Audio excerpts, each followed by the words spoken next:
कांग्रेस सांसद धीरज साहू के ठिकानों पर 3 राज्यों में झारखंड, ओडिशा और पश्चिम बंगाल में छापेमारी की गई। 9 ठिकानों पर कुल आयकर की टीम ने छापेमारी की। सिर्फ रांची स्थित आवास पर टीम की कार्रवाई चल रही है। धीरज साहू के ठिकानों से मिलने वाले पैसे का आंकड़ा 500 करोड़ के पार जा सकता है।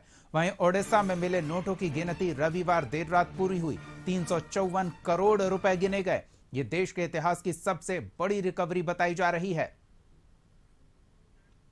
सहयोगी संतोष हमारे साथ जुड़े हुए हैं। संतोष, ऐसी छापेमारी और नोटों की ऐसी तस्वीर सामने आई कि राज्य ही नहीं बल्कि प्रधानमंत्री नरेंद्र मोदी तक इस मुद्दे को लेकर कांग्रेस पर हमलावर दिखे।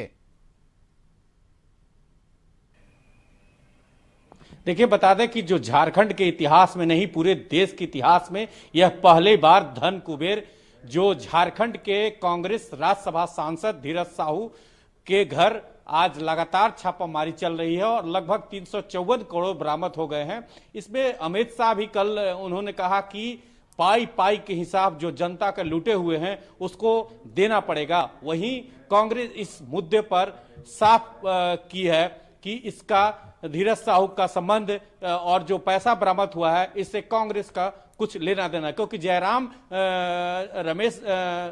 रमेश ट्वीट करके उन्होंने कहा था कि इस मुद्दे पर कांग्रेस का कुछ कोई लेना देना, उनका निजी मामला है। वहीं बीजेपी लगातार इसके खिलाफ प्रदर्शन कर रही है कि उनकी गिरफ्तारी हो और पूछताछ किया जाए कि आखिर जो पैसा आया कहां से और किस किस कई तरह के आरोप लगाए कि आखिर जो गठबंधन सरकार है कांग्रेस के अन्य राज्यों में उसका पैसा तो नहीं है। जी दीपक, बिल्कुल, जिस तरह से मामले सामने आ रहे हैं लगातार क्या अपडेट है, कितनी की बरामदगी हुई है और ठिकानों पर आईटी या केंद्रीय एजेंसियों की नजर है? अब ईडी भी इसमें इन्वॉल्व हो सकती है क्या?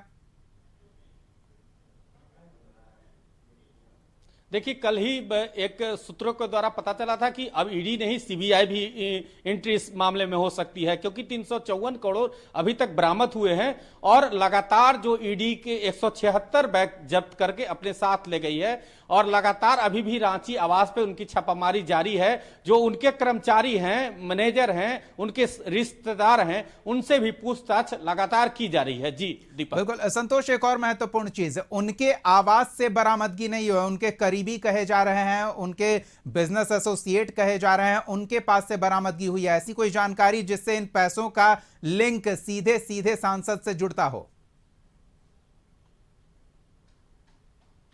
देखिए, अभी तक जो हम सूत्रों का हवाले से खबर आई है कि अभी तक धीरज साहू के तरफ से या उनके रिश्तेदार के तरफ से कोई बयानबाजी जारी नहीं हुई है कि आखिर यह पैसा किसका है, क्योंकि कांग्रेस भी कल अविनाश पांडे का दौरा था झारखंड प्रभारी का, उन्होंने स्पष्ट किया कि इस पे कांग्रेस से उनका कोई इस मामले में कोई संबंध नहीं है। वही जयराम रमेश ट्वीट करके उन्होंने कहा था कि कांग्रेस से इस छापामारी से कोई संबंध नहीं। तो कहीं ना कहीं जो बीजेपी लगातार घेरने की कोशिश करी, आज दिल्ली में भी प्रदर्शन की थी, तो कहीं ना कहीं बीजेपी आने वाले 2024 में कांग्रेस को जिस तरह लगातार घेर रही है कि भ्रष्टाचार के मुद्दे पर कांग्रेस लगातार घिरते दिख रही है। जी चलिए, नजर बनाए रखें संतोष। फिलहाल इन तमाम जानकारियों के लिए बहुत बहुत धन्यवाद।